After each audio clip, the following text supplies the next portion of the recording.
época, pessoal, que eu morava aqui nessa cidade, nada disso aqui existia. A companhia da Polícia Militar não existia nesse local. O lanche também não existia nesse local. A rodoviária também não. Esse centro de treinamento e desenvolvimento cultural era apenas uma área de diversão, onde juntava-se as crianças para brincar nesse local. A área da 4ª Companhia do 18º Batalhão, nesse local era terrenos vazios e às vezes circos se apresentavam por aqui. O pessoal fazia também rodeios, touradas nesse local e eu vinha assistir a esses eventos. O pontilhão já existia, mas era de madeira e hoje já é de concreto.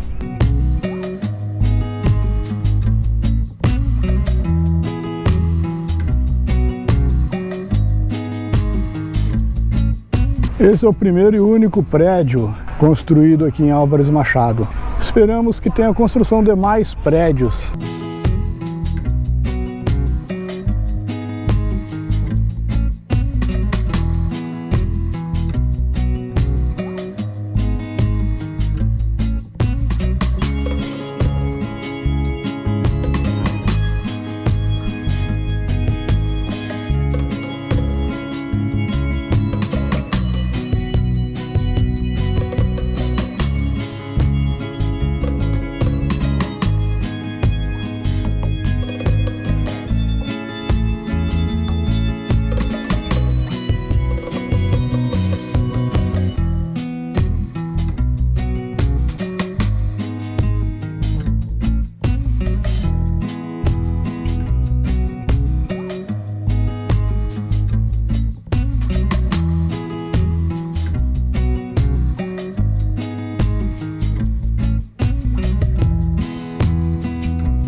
Aqui também vemos edificações do século passado. Do meu lado esquerdo está o Museu Municipal da cidade, que infelizmente fica mais fechado do que aberto. Um dia vou conseguir fazer uma filmagem dentro dele e mostro a vocês aqui do meu canal.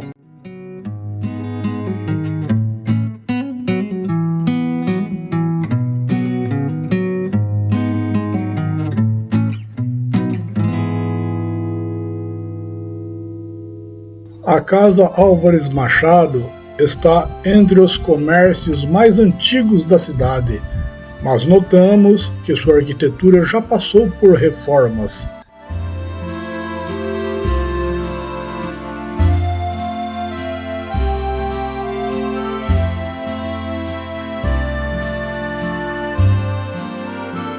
Aranda é um antigo comerciante da cidade.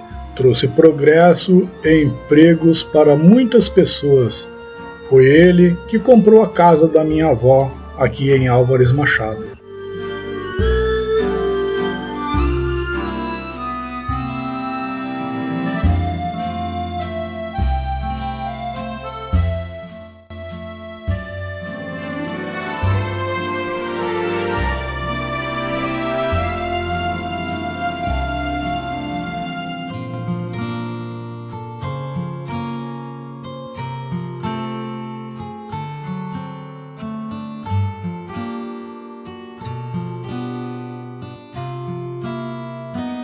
Foto Bruna do meu amigo Gilmar. Está localizado no prédio mais antigo e preservado aqui na cidade. Ele tem me apoiado muito com informações antigas sobre o município.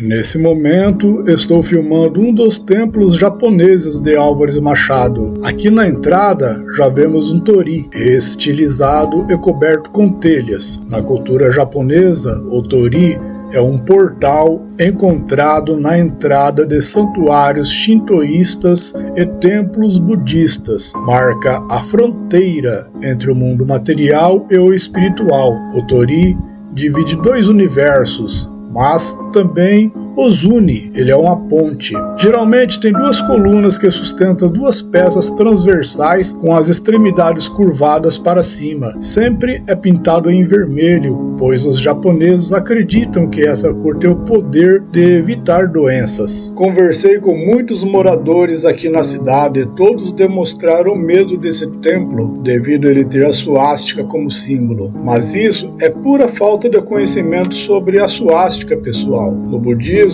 a suástica orientada para a esquerda, em japonês, Omote Manji, representa o amor e a misericórdia.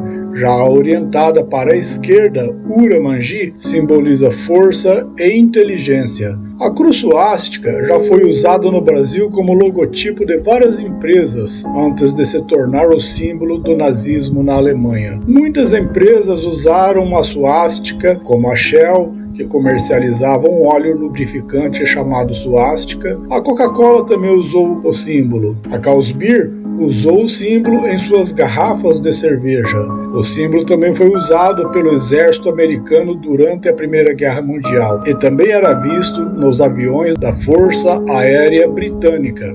O uso errôneo do símbolo começou a ocorrer nos anos de 1930, quando o Partido Nazista chegou ao poder na Alemanha. O uso nazista da suástica teve origem no trabalho dos alemães que traduziram textos antigos indianos e notaram semelhanças entre o alemão e o sânscrito. Concluíram assim que os indianos e alemães deveriam ter os mesmos ancestrais, uma raça de guerreiros chamada ariana. Isso foi utilizado por grupos nacionalistas que se apropriaram da suástica como símbolo ariano, para espalhar entre os alemães o sentimento de que pertenciam a uma linhagem de seres antigos e poderosos. Por isso que a suástica se tornou o emblema mais odiado do século XX.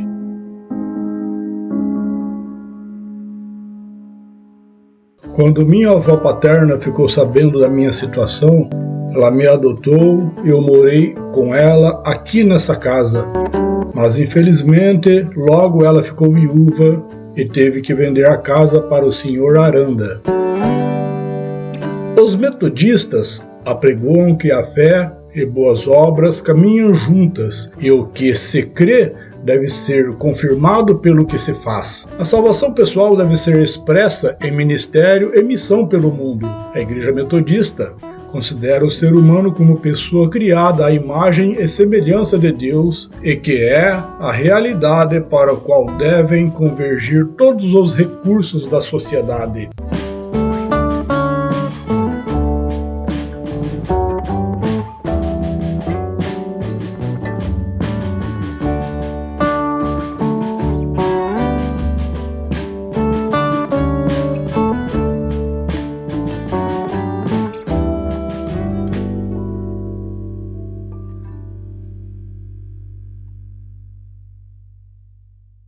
O templo budista Arancuji celebra o espírito da união entre a comunidade japonesa e brasileira, cultua os princípios budistas, fortalecendo a importância da colônia japonesa no interior paulista.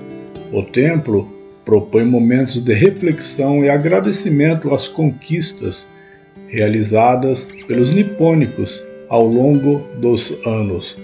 Propaga a harmonia e o respeito entre os povos. O espaço reúne memórias dos falecidos, além de ser ambiente para reencontros com amigos e familiares.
Para os japoneses, a carpa é o símbolo de persistência, bravura e sucesso. Representa força para alcançar os objetivos. Em uma fábula chinesa, a valente carpa se transforma em um dragão no final de uma escalada.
Olá pessoal, como prometi a todos vocês, no segundo capítulo desse vídeo eu iria falar sobre a vida de São José, que é o padroeiro da cidade de Álvares Machado.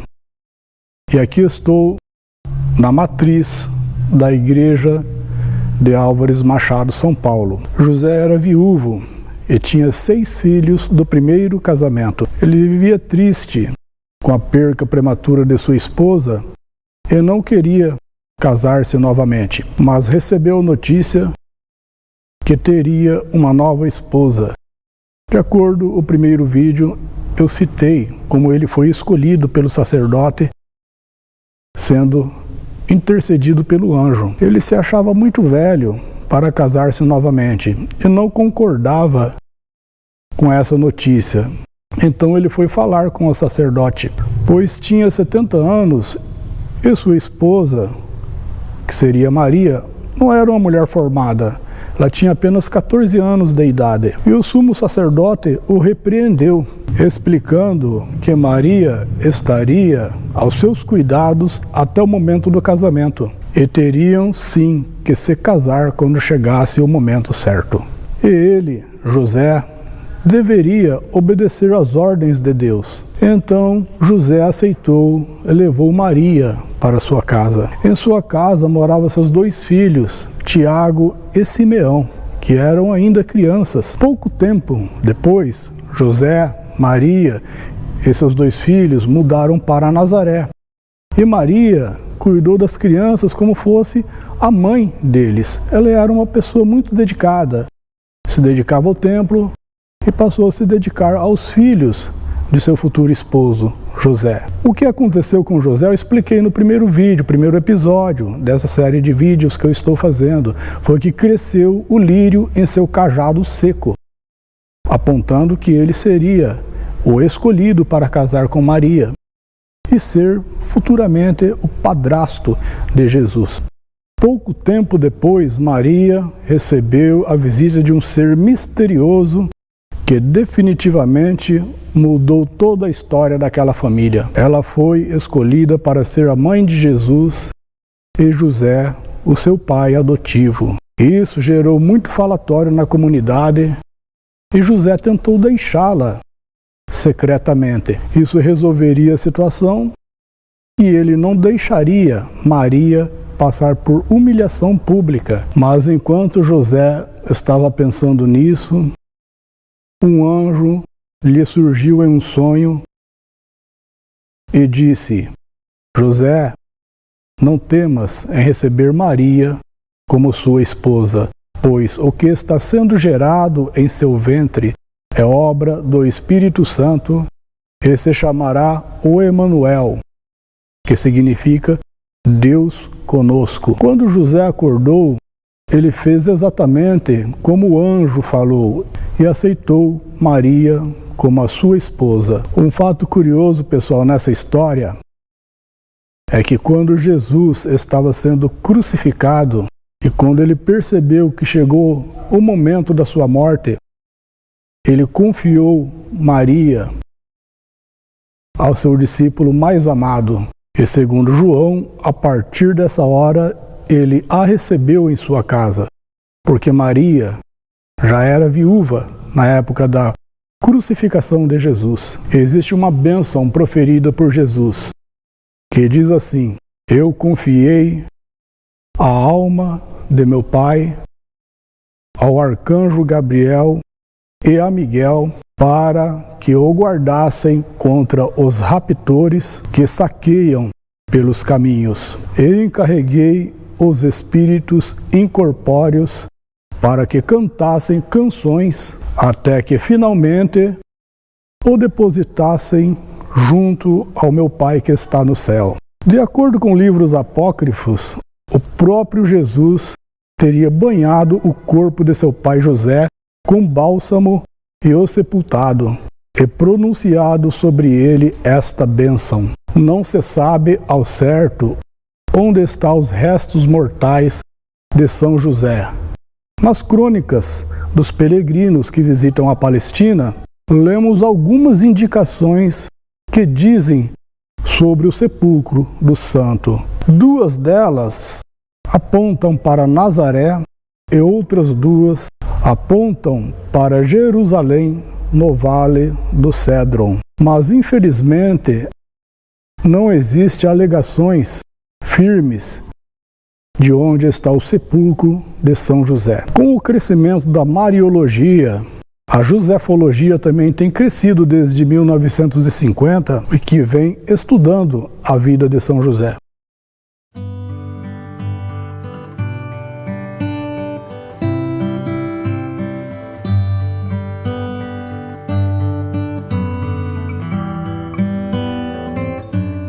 Tornou-se o modelo masculino de santidade, conforme a tradição católica.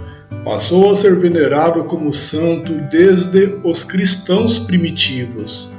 A data comemorativa, 19 de março, foi oficializada em 1621 pelo Papa Gregório XV. Papa Pio IX o proclamou patrono universal da Igreja e, ao longo da história, cada vez mais se teve adeptos à sua devoção.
Issei Matsumoto foi representante da colônia japonesa e presidente da Associação Cultural, Esportiva e Agrícola Nipo-Brasileira de Álvares Machado.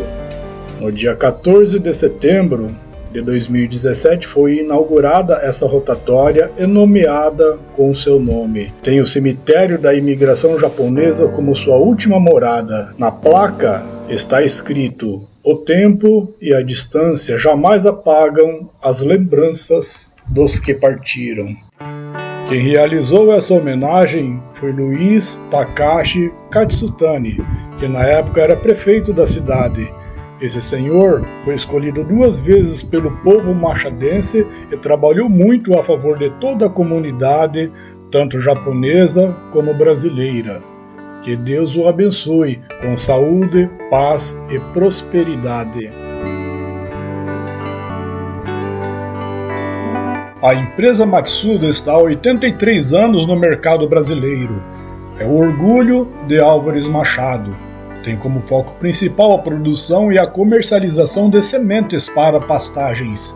Sua história começou com a saga de um jovem imigrante, Shichiro Matsuda, que desembarcou do navio África Naru no Porto de Santos em 1934. Foi herdado de seus fundadores a perseverança e o trabalho em equipe. Tem como foco principal o agronegócio, como suplementos minerais, inoculantes para silagem e saúde animal. A empresa também atua no ramo pet com linhas de rações para cães e gatos. Visitei o cemitério da imigração japonesa e também o recinto onde é realizado a celebração do Shokonsai. Passei pelo Santuário Morada de Deus, lugar que tem uma história interessante e está muito bem cuidado. Mas tudo isso ficará para o nosso próximo episódio. Peço encarecidamente, se inscrevam no nosso canal, e comentem e deixem seu joinha. Se gostou, compartilhe nossos vídeos com seus amigos. Sou Eri Nogueira e fico muito agradecido pelo teu apoio.